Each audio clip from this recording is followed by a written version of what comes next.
I want you to hit me as hard as you can.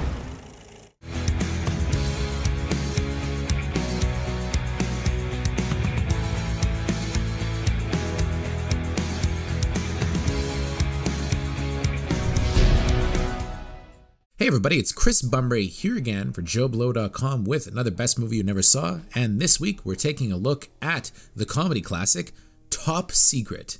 Now, when people think of the movie-making team of Zucker-Abrahams-Zucker, aka Jim Abrahams, David Zucker, and Jerry Zucker, or as they were once called Zaz, people think of either Airplane or The Naked Gun. After that, people probably think of Hot Shots, which is really just Abrahams, or some of Jerry Zucker's serious solo movies like Ghost and First Night. Maybe, if you're really hip, you'll think of the Kentucky Fried Movie. But smack dab in the middle of Airplane and The Naked Gun, there was Top Secret, which is an underrated cult classic of their canon that counts folks like Weird Al Yankovic among its diehard fans and introduced the world to the great Val Kilmer. But in 1984, it wasn't much of a hit, so let's shine a light on another best movie you probably never saw, shall we? After the staggering success of Airplane, Zucker, Abrahams, and Zucker were practically offered the Paramount lot if they would come back for a sequel, but the guys turned it down, opting to explore Leslie Nielsen's heretofore unexplored comedy chops with the cult classic TV show Police Squad, which introduced the world to the great Frank Drebin but only lasted 6 episodes. Meanwhile, Airplane 2, the sequel, came out and tanked hard despite some pretty top-notch work by William Shatner.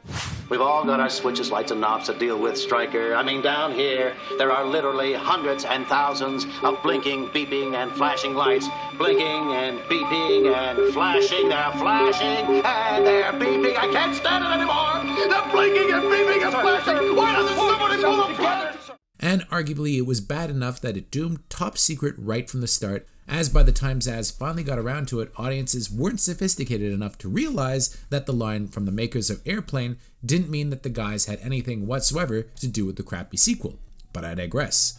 The Zaz fellas seemingly have no great love for Top Secret, with Jerry Zucker telling Screen Crush in a retrospective that it was more of a joke book than a movie. So basically what the guys did was take some of their favorite jokes, hang them on the premise of what if Elvis Presley did a World War II movie.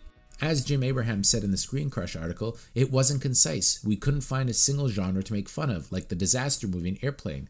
It was really a combination of Elvis movies and World War II movies, and that's harder to wrap your mind around than a single genre. For their leads, the guys once again decided to go with a mix of unknowns and character actors, which had worked so well in Airplane. For the lead, Nick Rivers, they picked young Val Kilmer, who was then best known as Cher's boyfriend, with Lucy Gutteridge as his love interest. The character actors in this case were Omar Sharif from Dr. Zhivago and Lawrence of Arabia, who seems to be having a whale of a time, Jeremy Kemp from the Blue Max, and Peter Cushing, who apparently thought the guys were just brilliant, but sadly was a little long in the tooth to really capitalize on his comedy chops. Still, if this had been a hit, Omar Sharif might have become another Leslie Nielsen. So, when Top Secret came out, it was received more or less indifferently, and the way it was marketed certainly didn't help, with the poster being of a cow wearing boots, which is an out-of-context joke from later in the movie. Heck, as a kid, I remember wanting to rent Top Secret, but my parents thought it looked too dumb.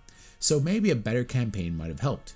The movie only grossed about $20 million, but one of the folks to see it in theaters was none other than Weird Al Yankovic, who later said, "If I was forced at gunpoint to name the funniest movie I've ever seen, or even just ask politely, that would work too, I'd have to say Top Secret. And before you ask, yes, I've seen both Sophie's Choice and The Hurt Locker. I'd still have to go with Top Secret. It's just one of those movies that, when it comes on TV, I'll tell myself I'll just watch a minute or two, then I invariably end up watching the whole thing. I've seen the movie a dozen times. Probably more times than any other movie, with the possible exception of UHF, which I had to watch multiple times for obvious reasons." If you want to see more thoughts from Weird Al Yankovic's on Top Secret, check out the Vulture interview and pretty much every interview that he's ever given about movies. I mean, he really does love this film. Now, the movie did pick up something of a cult status in later years, and it's one that I've always really liked. You just have to kind of go with the vibe, that you're watching an insane Elvis movie that's kind of set in World War II, but also kind of set in the 80s, which I suppose also challenged folks. Val Kilmer is terrific as the sweet-natured but pretty thick Nick Rivers, and it's worth noting that he does all of his own singing and actually put out an album in '84 in character as Nick Rivers. And you will always be a love that's true. You set my heart on fire It's burning with desire. Right from the start, you have to just kind of go with the vibe, and you have to surrender to it. If you're not smiling by the time Skeet Surfin' starts up in the soundtrack, well, you know what, this just isn't for you. But if you like that, and also songs like Straighten the Rug, You gotta straighten the rug. Yeah, straighten the rug. You gotta give it a push. Top Secret is a blast, and Kilmer is legitimately hilarious because he can both play dumb but also be believable as a romantic lead. I'd argue that if Nick Rivers was less good looking, this movie wouldn't have worked, and lines like, "Is your daughter 18?" well... Ist ihr Takt und Achsen, bitte? What does that mean? Is your daughter 18? wouldn't have gone down as well as they did in the film. Now, this movie is chock full of great jokes, and there's a gonzo scene with Cushing in a bookstore that's played with the dialogue running backwards that's just great.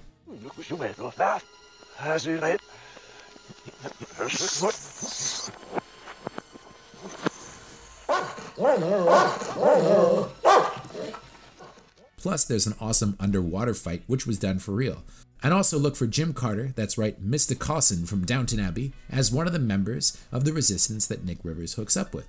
Is it a classic like Airplane or The Naked Gun? No, but it's also a real fun, laugh-a-minute comedy, and heck, couldn't we all use a good laugh right now? Until next time, for JOBLO.com, I'm Chris Bumbray.